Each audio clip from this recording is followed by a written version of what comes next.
The right question at the right time can shift your entire reality. Welcome to Energy Alignment for Entrepreneurs, where we help driven people find peace without losing their edge. Today, we dive into how to ask questions that actually create clarity, why being curious heals more than trying to control everything, and what to do when the answers just won't come. So let's start with the quote. The right question at the right time can shift your entire reality. And if you're walking through your life without questioning what you feel, what you notice, the moments in your life that carry weight, then it's tough to unveil the insight that is kind of packed into that gift, which is the present, right? The present moment is a gift if you will attend to it. One of the easiest ways to begin to let your consciousness change so that you're less trapped but more balanced in terms of a bird's eye perspective, whilst also being able to execute the sniper shot. See, if you're too much of a bird's eye perspective, then you won't shoot. But if you're too reactive, then you'll shoot at all the wrong things. So you have to ask questions to have that connection to God or source or your heart, Buddha, Allah, Christ, whatever religion that you resonate with. The truth is the truth. And the problem with religion is the division that it creates. So what we're talking about is the essence that is under every single truth in this entire world. And that is just to see how to let your consciousness show you what it's trying to show you. As in, if we zoom out for a moment, consciousness itself has created this entire world. Where you can look, you can see the lightning has a similar pattern as the branches. The branches similar to our nervous system. So I say that to extrapolate the point that there is a intelligence greater than the human mind, which has also created the human mind. So we have to learn how to use our logic and dance with what isn't logic, which is also within us. And the right question, it will come in so many different forms. Sometimes you won't have the clarity to ask the questions, and that's okay. That's part of moving. That's part of life. Because even when you don't have the clarity, you find yourself in a state of being which may be heavy, sad, depressed, whatever word you want to use, anxious, jealous, envious, insecure, etc. When you ask the question around the moment that you feel the tension, then you'll start to see how that tension was brought into existence. And the fact is that no one did anything to you. Practically, maybe someone did something to you, but holistically, bird's eye perspective, it's a gift. And when we ask questions around, I think first of all, we need to understand what has to happen within the psyche to even consider asking the right question, which is if you're blaming someone else, you will not have that capacity to learn from the situation. If you are a victim, same thing. Seeing that life is a gift, even when it hurts, that's not the easiest thing to do, but what we're looking at here is what happens when you don't do that, right? And you can see, I'm sure you've done it before, we've all done it, where we're mad or just hurt, or we feel something happened to us that shouldn't have happened to us. The why me comes up, even with Jason Tatum tearing his whatever he tore. I know that there was an interview about him asking why me, but I'm sure he got over that because you have to. It's like you take the things which your mind could complain about and you sit with them, you question them, and then your heart shows you that there's another side to it. There's a different angle to it. And this isn't just like strategical thinking or changing your perspective. It's more than that. It's changing how you live. It's shifting the way that you see this entire world, the interactions with others, the thoughts that you have. And when you live holistically aligned, then you're going to ask the questions that propel you toward deepening, toward expanding that consciousness. You know what happens when you're no longer stuck in petty living, in the victim, in comparison, in competition? It really creates a new space so that you move in a manner which we could use the word abundant. You move in a abundant manner. And this means that you attract, but we're not just settling on, oh, just, yeah, attract things. That's why we bring in the sharpshooter perspective as well, where your bird's eye perspective, but you have to be ruthless in moments, especially when that's what the situation has presented you with. Whereas I'm not going to tell you how to be ruthless, but sometimes you're dynamic. You're supporting, then other times you're sharp. And this, you need to learn to integrate this. Because if you're too much of any way, there becomes an imbalance. Yeah. And you can see what happens in your body, in your physio. Almost every deadly disease is created via a imbalance physically. And you don't need to be a scientist to create balance in your being. You mix knowledge, intellect with flow and openness. Sometimes your heart will give you the answers. Sometimes non-coincidental insight, which has relationship to knowledge or science, will come through your heart, through your mind. It's a dance. But the moment you go too far anyway, you lose that dynamic flow, that ability to surrender and know when to be a savage, to be ruthless. You mix that together, it's a joy. It's a joy. So, how to ask questions that actually create clarity. Now, when you start, you're going to need to simplify, meaning that part of having clarity is having simple thinking. And then another part of clarity is being able to observe your thinking. If your thinking is extraordinarily sporadic, chaotic, and just emotionally charged, it's not simple enough to even observe. I don't know, there's a certain spider. It's one of these smaller jumping spiders that I observe sometimes. This spider, it moves so fast, even when all my attention, I'm just watching that spider. Its micro movements of its legs move in light speed. Like my eye can't even track how quick this jumping spider moves its legs. It's faster than when a hummingbird is its wings. And it's mind blowing. So, what I'm saying there is if your thinking isn't simple, then what?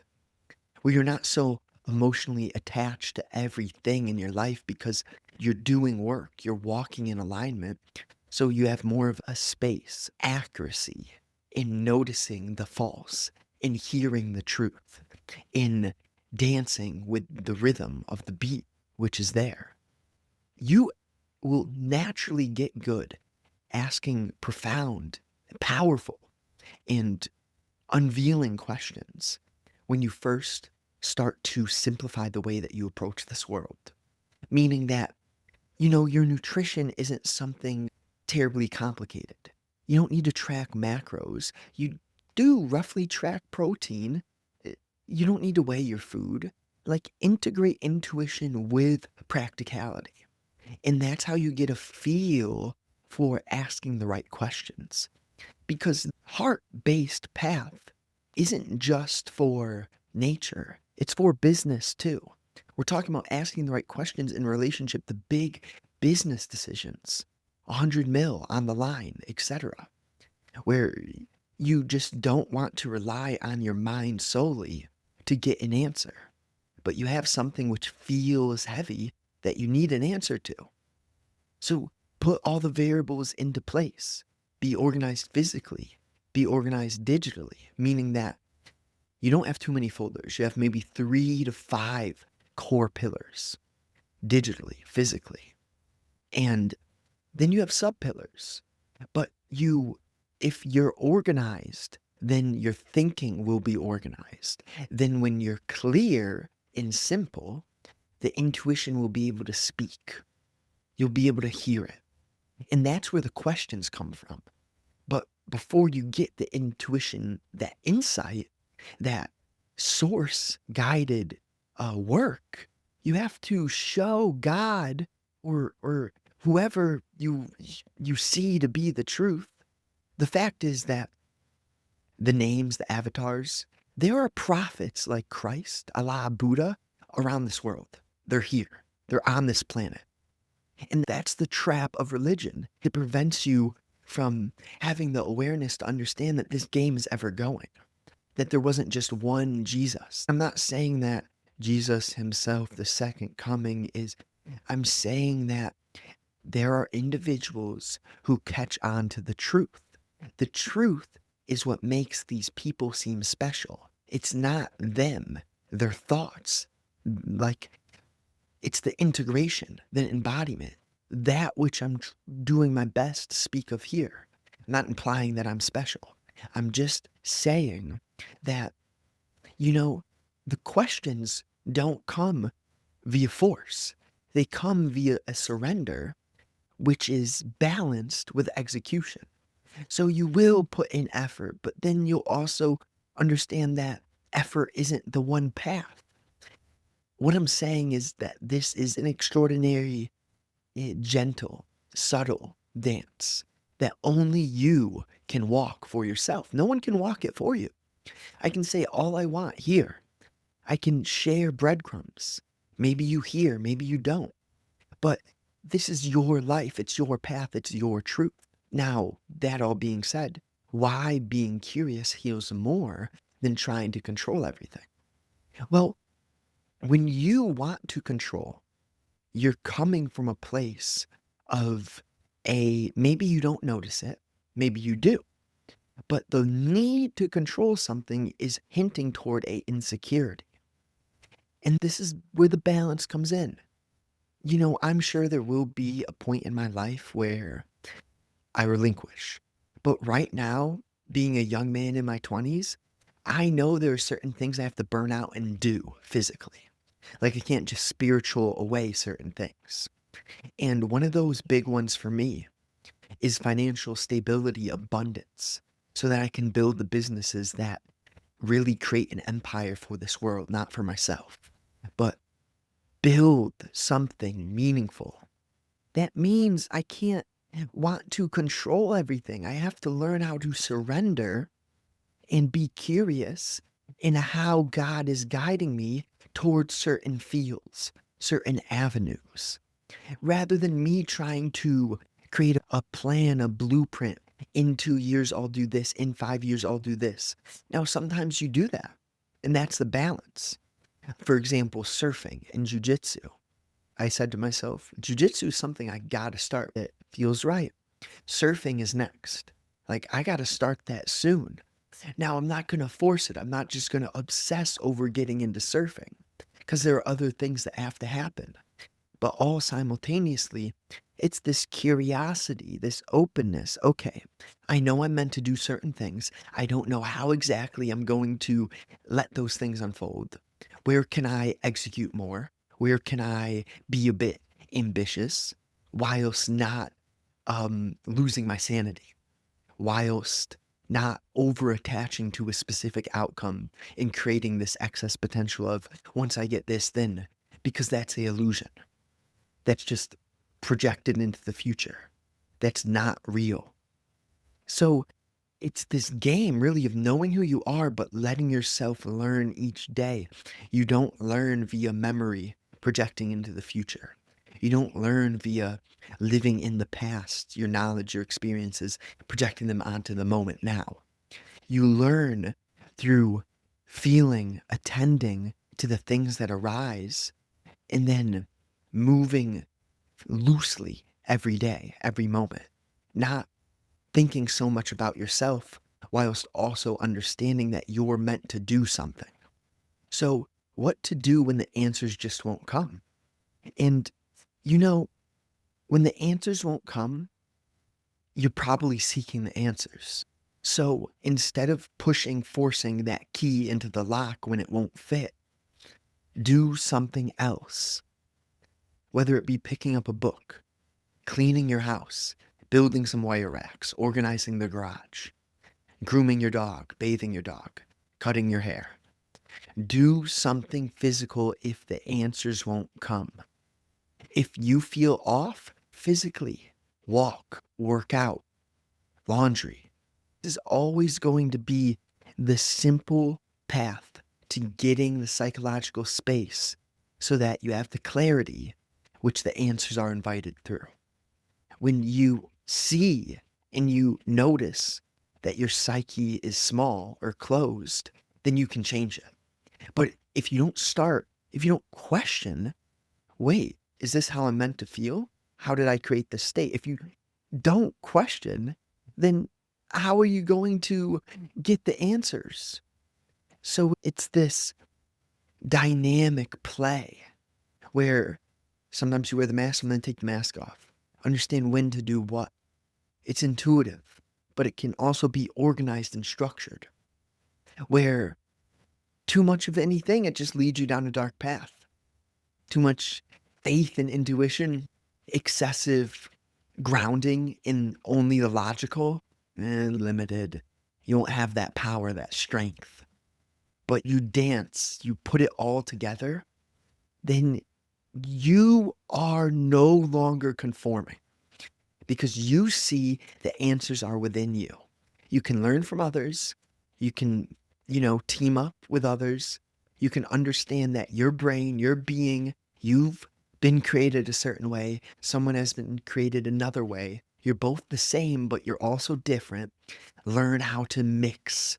Learn how to combine, communion, team, work together without self-interest. Man, too much team isn't good either, though. So let's go into the recap. How to ask the questions that actually create clarity. Start with movement. Notice your patterns. If you see your patterns and you get out of a stuck state, then you'll have the space to pinpoint the role that you played in creating that stuck state. If you see the role you play, then maybe you can change how you move. If you change how you move, then maybe your entire life is of a new essence. Why being curious heals more than trying to control everything? Curiosity is more of a playful openness. And that leaves doors open. That creates opportunity. Trying to control everything, it's scary. It's hinged upon weakness, insecurity, and fear. So it's always about the route in which you're building through. Now, what to do when the answers just won't come? Move, okay? Move. Physically, there's plenty of actions to do. But get off the phone, get off the screen. If the answers won't come, it isn't complicated. And hey, maybe you're in a certain state where you've ingested food that has you feeling lethargic. Still, move. Go for a walk, slower pace. Sometimes you just got to start, even if starting's hard. Build again, start again. Let's go. I appreciate you so much. Thanks for listening. I'm grateful. I'm grateful for you. Let's keep doing the work. Keep doing the work. If you want to ask better questions together, I'll guide you through, first of all, unraveling where you're at right now, right? Holistically, not judgmentally, but just the context of where you're at as a being. And that I can only understand that through having a conversation with you, hearing the words you use, the tones you use, the talking points that you choose, et cetera, et cetera. But from there, we can unveil where you're at and then understand what might be keeping you stuck. You know, a lot of it could come from this video, but if you want the fast, accelerated course, the one on one guidance, where we just have a conversation together, you know, check the link below. After we get clear on the roadblocks, what happens is then we start to accelerate because you're no longer tripping or stumbling every few moments or every few days. Kind of learn how to hear, learn how to see, learn how to dance with the rhythm. Then we'll work on the subtleties, the nuances within that. Because there's always, this thing's ever expanding. I'm not at all done doing the work. I just know that maybe some people could use someone like me to have those conversations with. I'm not special. It's really about the lack of me, which creates the beauty in those conversations. If any of that interests you, again, link below, check it out.